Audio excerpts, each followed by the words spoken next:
आज की कहानी एक रिटायर्ड गैंगस्टर और उसकी फैमिली के बारे में है जो एक माफिया बॉस से कई सालों से भाग रहे हैं। ये फैमिली क्राइम की लाइफ और इवन अपना पुराना देश भी छोड़ चुकी है, पर इनके रहने के तरीके में अभी भी क्रिमिनल्स की झलक नजर आती है। तो इस कहानी की शुरुआत होती है रको से, जो एंटर करते ही एक इटालियन फैमिली को उनके डिनर टेबल पर मार डालता है, यह सोच के कि यह जियोवानी की फैमिली है, और उस फादर का अंगूठा काट के इटालियन माफिया के सबसे बड़े बॉस डॉन लूसी को जेल में भेजता है। डॉन लूसी वो कटा हुआ अंगूठा पुलिस रिकॉर्ड से मैच करवाता है और मैच ना होने पर रको को मैसेज भिजवाता है कि उसने गलत फैमिली को मार दिया है और जियोवानी की फैमिली को ढूंढते रहने के लिए बोलता है। और हम देखते हैं कि सेम टाइम पे जियोवानी और उसकी फैमिली अपनी पहचान बदल के यूएस से छोड़ के फ्रांस के नॉर्मैंडी शहर शिफ्ट हो रहे हैं। दरअसल यह फैमिली एफबीआई के विटनेस प्रोटेक्शन प्रोग्राम में है। इस फैमिली में है जियोवानी, जो 6 साल पहले इटालियन माफिया के लिए एक बड़ा गैंगस्टर हुआ करता था,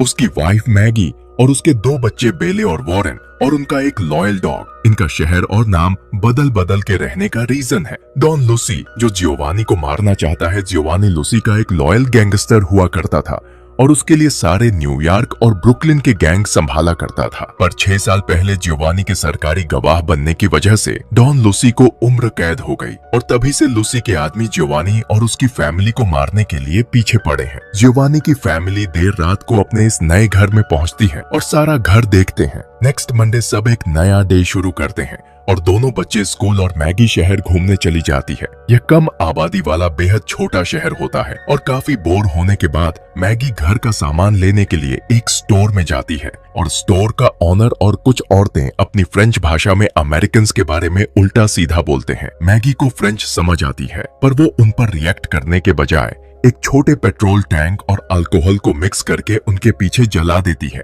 और उस स्टोर से ब्लास्ट होने से पहले बाहर निकल जाती है। वॉरेन और बेले भी अपना नया स्कूल ज्वाइन करते हैं और पहले दिन ही वॉरेन को कुछ सीनियर्स परेशान करते हैं और फ्रेंच में गालियां देते हैं, और उसके रिएक्ट करने पे वो उसे बॉयज वॉशरूम में ले जाकर पीटते हैं। लंच टाइम में वो अपनी बहन को बताता है कि वो अब उन लड़कों से ठीक से बदला लेगा, और साथ ही उसे स्कूल के हर इंपॉर्टेंट मेंबर के बारे में बताता है, क्योंकि उसका इस स्कूल में अपना एक खुद का गैंग बनाने का प्लान होता है। स्कूल बंद होने पर कुछ लड़के बेले के पीछे पड़ जाते हैं और उसे ड्रॉप करने की रिक्वेस्ट करते हैं, और क्योंकि बेले को भी यहाँ के रास्ते बेहद कंफ्यूज कर रहे होते हैं, इसलिए वो उनकी कार में बैठ जाती है। वो लड़के उसे उसके घर ड्रॉप करने की जगह एक लेक के पास वाले पिकनिक स्पॉट पे ले जाते हैं, और जब उनमें से एक बेले की ड्रेस को टच करता है, तब बेले उनकी कार में से एक टेनिस रैकेट लेके उसे रैकेट टूट जाने तक मारती है, और उन लड़कों को लड़कियों की रिस्पेक्ट करने के लिए कह के उनकी कार लेकर वहाँ से अपने घर चली जाती है। अपने घर पर जियोवानी भी बोर हो रहा होता है और स्मोक करने के लिए अपने घर के मेन गेट पर आता है।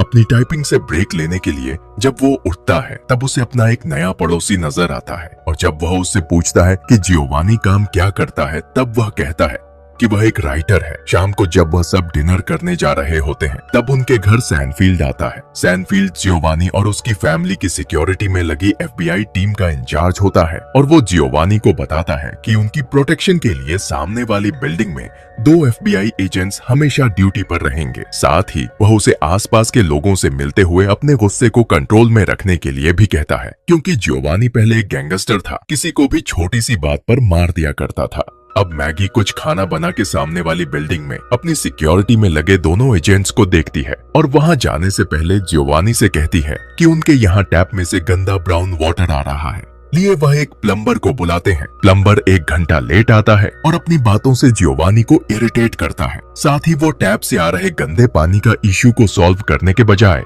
जियोवानी से पाइप्स की रिपेयरिंग के लिए एक्स्ट्रा पैसे मांगने लगता है, जिस पे जियोवानी खुद को कंट्रोल नहीं कर पाता और पहले बेसबॉल बैट से और फिर एक हैमर से उस प्लम्बर को ही रिपेयर कर देता है। वो उसे टाइम पे हॉस्पिटल में एडमिट भी करा देता है, जहाँ का डॉक्टर हैरान होता है कि सीढ़ियों से गिरने से इस प्लम्बर को 12 जगह फ्रैक्चर कैसे आ गया। अपने स्कूल में वॉरेन अब वैल्यूएबल और काम के स्टूडेंट से कांटेक्ट बनाने लगता है, और कुछ ही दिनों में इंफॉर्मेशन और चोरी के ड्रग्स के दम पे वो खुद का एक स्पोर्ट गैंग भी बना लेता है। अब जियोवानी उन लड़कों के पास जाता है जिन्होंने उसे फर्स्ट डे पीटा था, और उनसे बड़े और हैवी ग्रुप के साथ उन सब की जम के पिटाई करता है और अपना बदला पूरा करता है। अब बेले भी अपनी क्लासमेट को गर्ल्स वॉशरूम में धो डालती है क्योंकि उसने उसका पेंसिल बॉक्स चुराया था। दोनों भाई बहन इतनी मेहनत से पढ़ने के बाद लंच में एक दूसरे से मिलते हैं, जहां बेले को उनके स्कूल का नया आया मैथ टीचर हेनरी पसंद आ जाता है और वह उससे एक्स्ट्रा क्लास और प्राइवेट मैथ लेसन्स के बहाने मिलने लगती है।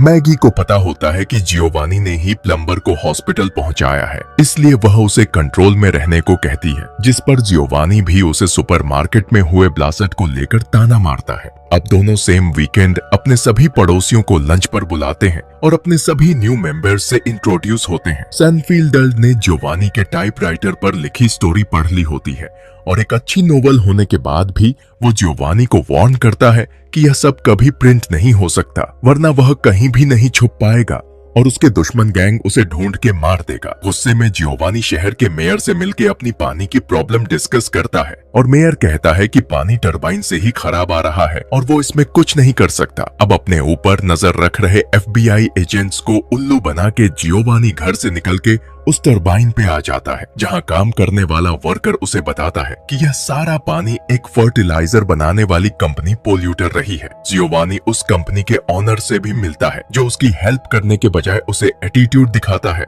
और जियोवानी उसे अपनी कार के पीछे बांध के खाली रोड पर घसीट देता है। जख्मी ऑनर जियोवानी को अपने कंपनी के वाटर प्लांट के बारे में बताता है, जिसके बंद होते ही उसके एरिया में साफ पानी आने लगेगा और जियोवानी उसे वार्न करता है कि अगर उसने अपनी हालत के बारे में किसी को भी बताया तो वह वापस आके उसके प्राइवेट पार्ट्स काट देगा और उस ऑनर को उसकी बाइक के साथ उसी रोड पर छोड़ के चला जाता है। अपने स्कूल में एक दिन बेले हेनरी और खुद को एक क्लासरूम में बंद कर लेती है और भावनाओं में आके उसके साथ अपनी वर्जिनिटी लूज करती है। वॉरेन, जिसने अपनी लिटरेचर क्लास के लिए कुछ नहीं पढ़ा होता, वो फेल होने के डर से जल्दी से लूसी की एक नोट अपने पेपर में लिख देता है, जो उसने बचपन में एक बार अपने घर पर सुनी थी। वो आर्टिकल उनकी स्कूल मैगजीन में प्रिंट होती है, जिसकी मल्टीपल कॉपीज पब्लिश होती हैं, जिन्हें प्लेन में पढ़ा जाता है और इवन चीजें रैप करने के लिए भी यूज किया जाता है। और इस तरह से वो पेपर लूसी के जेल सेल तक भी पहुंच जाता है और वह अपनी आर्टिकल पढ़ते ही पहचान जाता है और रको को फौरन मैसेज भिजवाता है कि जियोवानी की फैमिली फ्रांस के नॉर्बी में है। अब लंच बारबेक्यू पार्टी में आया जियोवानी का एक पड़ोसी उसे अपने फिल्म क्लब के लिए इनवाइट करता है, जहां वह लोग हर हफ्ते मूवी देखने के बाद उसे डिस्कस करते हैं और क्योंकि इस हफ्ते की मूवी एक अमेरिकन क्लासिक होती है, इसलिए जियोवानी भी वहां जाने के लिए मान जाता है। पर सैनफील्ड कहता है कि यह एक स्टूपिड आइडिया है और जियोवानी उससे वहां अपने साथ चलने को कहता है। सेम डे वॉरेन की स्कूल प्रिंसिपल और कुछ टीचर्स को उसकी गैंग के एक्टिविटीज का पता चल जाता है और सजा से बचने के लिए वह कुछ पैसे और अपना पासपोर्ट लेके पेरिस भागने का प्लान करता है और अपनी बहन के सिवा किसी को नहीं बताता कि वो कहाँ जा रहा है। और बेले, जो पहले से ही अपने उस टीचर हेनरी के पेरिस चले जाने से डिप्रेस होती है, उसे गुड बाय कहती है। जियोवानी सुबह फिर से FBI एजेंट्स की नजरों से बच के उस कंपनी के वाटर ट्रीटमेंट प्लांट में जाता है और वहां आधी रात का टाइम सेट करके बॉम्ब लगा देता है, ताकि जब ब्लास्ट हो तो वह फिल्म क्लब में बैठा हो। उस दिन की मूवी होती है फेमस क्राइम मूवी और सैनफील्ड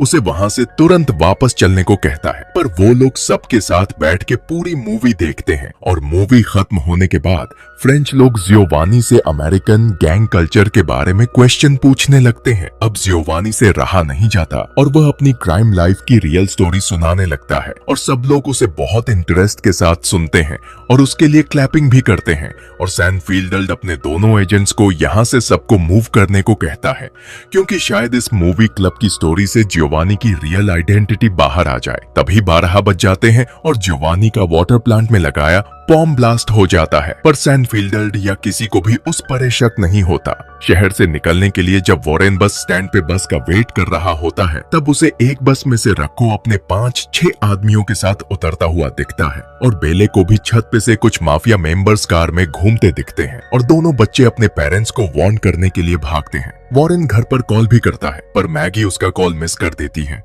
वो हिटमैन वहां के लोग लोकल पुलिस स्टेशन में घुस के सबको मार देते हैं और फायर स्टेशन में जाके सभी ट्रक्स को खराब कर देते हैं, ताकि उनके एक्शन के बीच में कोई रुकावट ना आ सके। और ठीक उसी टाइम सैनफील्ड जियोवानी को उसके घर ड्रॉप करता है। मैगी अपने सामने वाली बिल्डिंग में आके उन दोनों FBI एजेंट से अपने बच्चों के बारे में पूछती है क्योंकि वॉरेन और बेले घर पे नहीं होते। जब वो वापस अपने घर जाने के लिए बाहर निकलती है तो उसे गली में इटालियन माफिया के आदमी नजर आते हैं और वो फौरन अंदर जाके उन दोनों एजेंट्स को बताती है कि उन पर अटैक होने वाला है। जियोवानी घर आके देखता है कि उसके टैप में फाइनली साफ पानी आना शुरू हो गया है और तभी उनका डॉग तेज तेज भौंकने लगता है। मैगी भी तुरंत जियोवानी को कॉल करती है, पर जियोवानी के फोन पिक करने से पहले ही रखो और उसके आदमी उनका हाउस नंबर ढूंढ निकालते हैं और एक रॉकेट लॉन्चर से पूरा घर उड़ा देते हैं। साथ ही वो हर उस नेबर को भी मार देते हैं जो ब्लास्ट की आवाज सुन के बाहर देखने आता है। अनफॉर्चुनेटली जियोवानी बच जाता है क्योंकि वह अपने डॉग की आवाज सुनकर चुप गया था।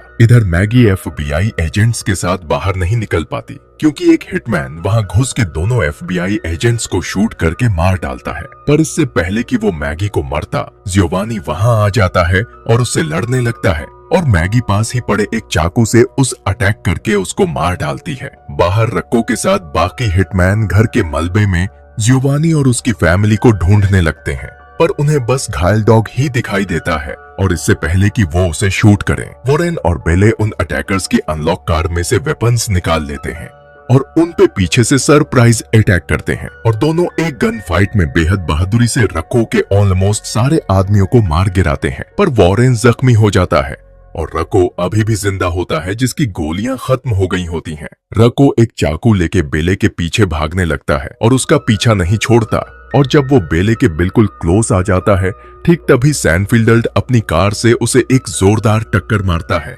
और रक्को अपना दम तोड़ देता है। अब सारे हिटमैन मर चुके होते हैं और फैमिली भी सेफ होती है, पर उनकी आइडेंटिटी रिवील हो चुकी होती है। इसीलिए मूवी के एंड में एफबीआई दोबारा से उन्हें किसी अननोन लोकेशन में भेज रही होती है। सब थोड़े इंजर्ड और डिप्रेस हैं, पर जियोवानी खुश होता है कि अपनी नोवेल के जरिए ना सही बट उस मूवी क्लब के थ्रू ही वह लोगों को अपनी कहानी सुना पाया, भले ही सबको उसकी कहानी फिक्शनल ही क्यों ना लगे। और इसके साथ ये मूवी खत्म होती है। Thanks for watching.